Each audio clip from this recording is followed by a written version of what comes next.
Well, I hope that helps some of you guys hear what this really sounds like with the Rinehart DBX40s on it. The 45s are 4.5 inch pipes. These are 4-inch pipes. I think they sound great. They look great.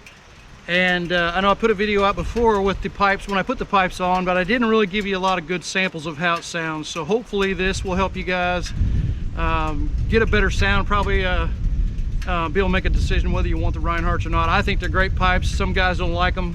Some guys like them a lot louder, but I think they got plenty of punch, and I think they got plenty of low-end rumble.